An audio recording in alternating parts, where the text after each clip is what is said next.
ये समाजवादी झंडा, ये समाजवादी झंडा।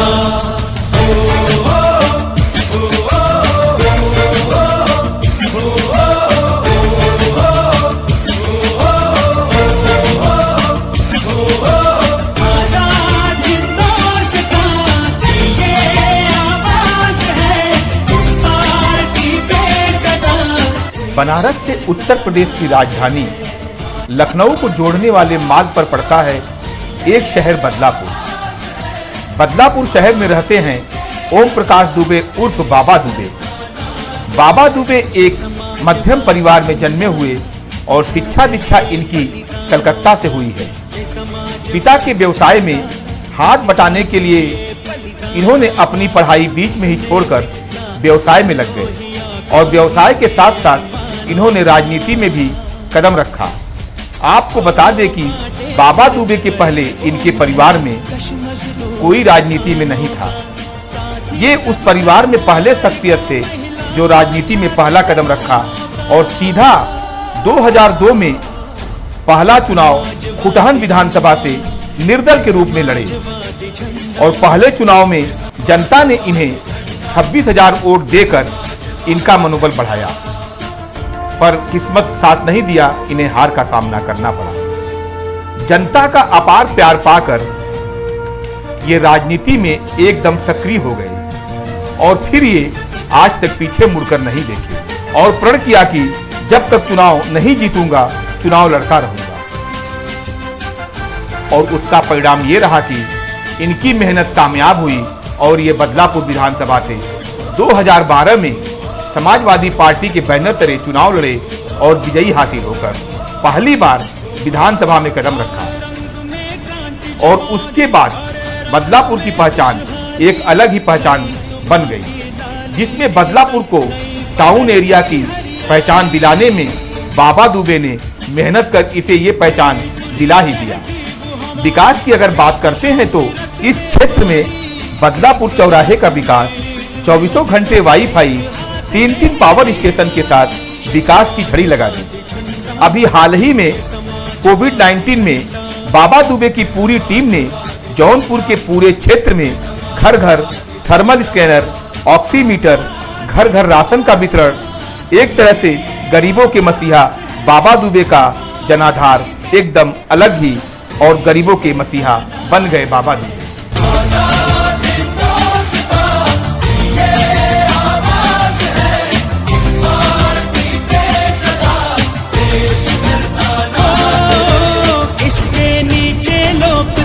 है स्वाभिमान आजादी है, छे तो ये विदेश की पूंजी भारत की बर्बादी है।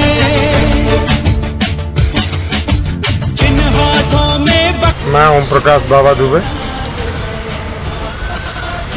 बदलापुर से पूर्व विधायक समाजवादी पार्टी उत्तर प्रदेश।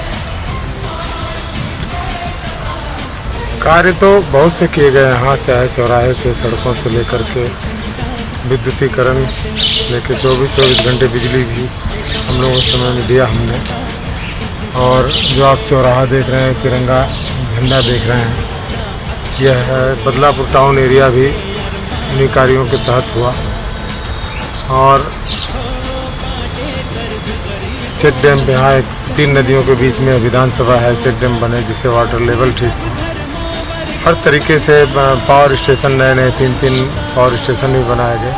तमाम काम हुए, काम की लिस्ट फिर देखेंगे तो तमाम इतने काम हुए हैं कि गिनाना मतलब वक्त लगेगा।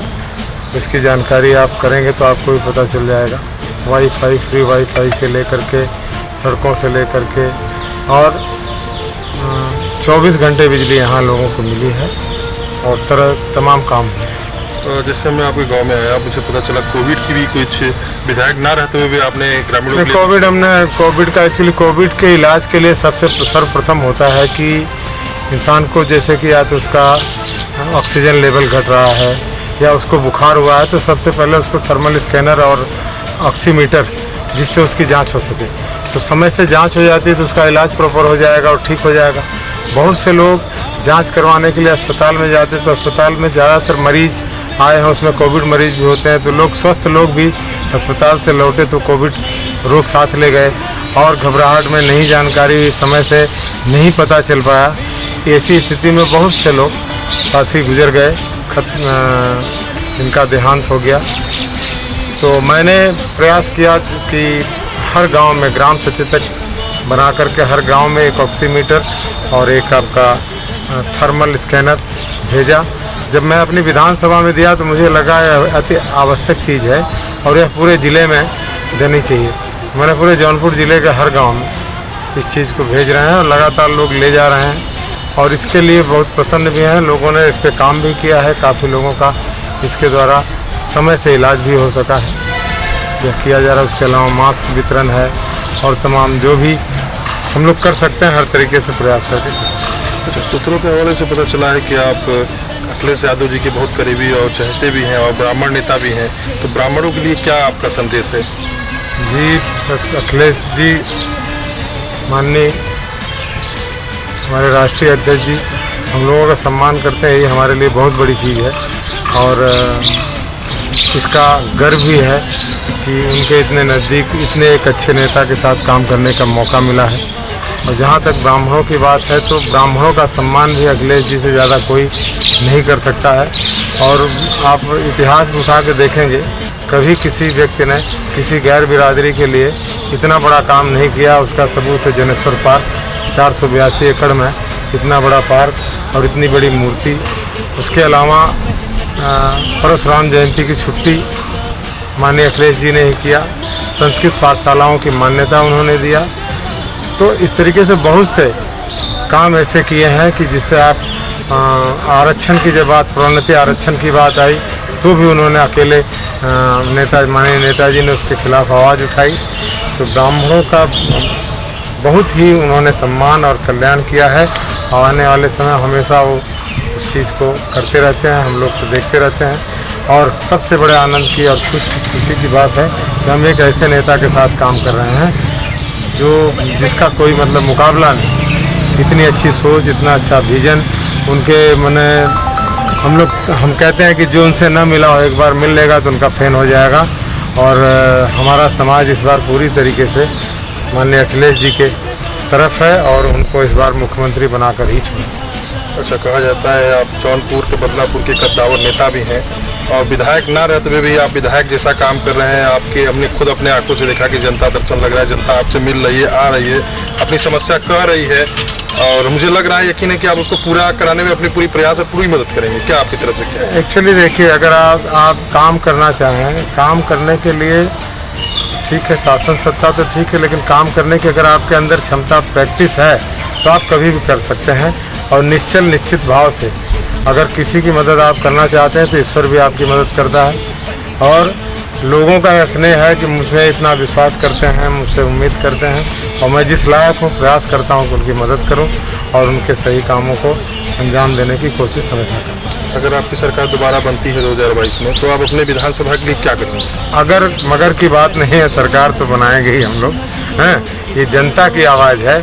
हम तो क्षेत्र में घूमते हैं, अब लोग यही है कि आप समझ लो कि बंदूक की नाली में दाग कारतूस भर लिए हैं, वक्त इंतज़ार कर रहे हैं कि कब समय आए और हम लोग चलाएं। तो वह कारतूस है बटन दबाने का।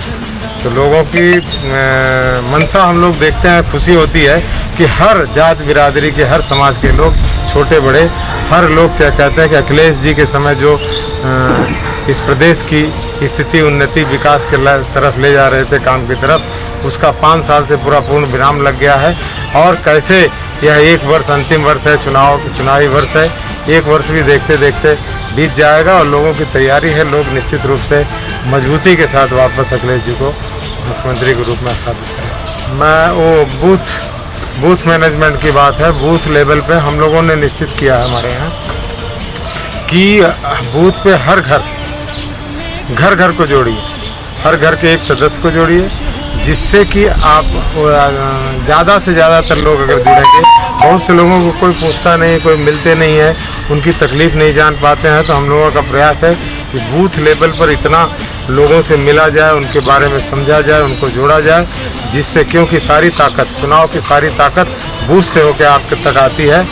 जैसे हम लोग यहाँ भी खड़े हैं, 3-4 लोग हैं तो कह सकते हैं कि 3-4 वोटें खड़ी हैं, बैठी हैं, लेकिन इसका महत्व तभी है जब बूथ पर जा कर के वो कंप्लायंस हो और मत पेटी में पड़ जाए। जब तक नहीं पड़ता तब तक इसका कोई अर्थ नहीं है। तो बूथ ही एक ऐसा है कि जनता की ताकत, आपके मतों की ताकत बूथ के द्वारा आती है। तो मैंने ये सोचा है कि बूथ मैनेजमेंट को और वोटरों के बीच जा कर के उसको और मजबूत किया जाए, उस पर काम किया जाए, उसी का एक तरीका है। समाजवादी पार्टी में ऐसा ब्राह्मण क्या देख रहे हैं कि मतलब हर पार्टी से लेकर के समाजवादी पार्टी को ही पसंद कर रहे हैं? अब देखिए, सबको तो देखे ही हैं।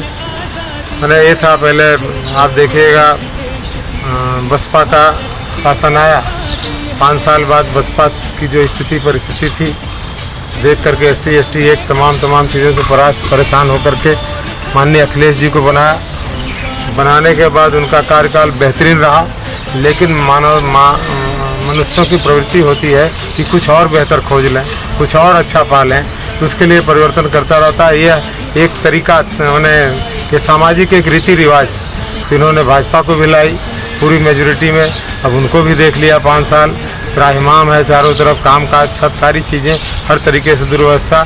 अब ये तीनों लोगों में कंपेरिजन करके इन्होंने निश्चित किया कि सबसे बेहतरीन सरकार माननीय अखिलेश जी की थी और उन्हीं की सरकार फिर बनाने के लिए लोग तत्पर हैं।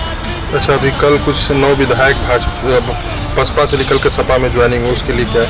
जी उनको पहले बात तो मैं धन्यवाद दूंगा, अखिलेश जी के हाथों को मजबूत करने के लिए जो काम किया है, और यहाँ पे सम्मान भी मिलेगा, मान भी मिलेगा और काम करने का मौका भी मिलेगा। आप अपने उत्तर प्रदेश जनपद वासियों और अपने विधानसभा के लिए कुछ संदेश है आपका? संदेश यही है कि भाई दिल दिमाग दुरुस्त रखिए, क्योंकि हम लोगों का आने वाला समय जिससे मुकाबला है बड़ा झूठे हैं। इन सब चीज़ों से आप बचें। जनता में आपके प्रति बहुत ही स्नेह है, लोगों में बहुत ही उमंग है, एक अंडर करंट है। रिजल्ट एक ऐसा होगा कि आप ताज्जुब करेंगे, और चाहे जो भी परिस्थिति हो, अखिलेश जी मुख्यमंत्री इस प्रदेश के बनने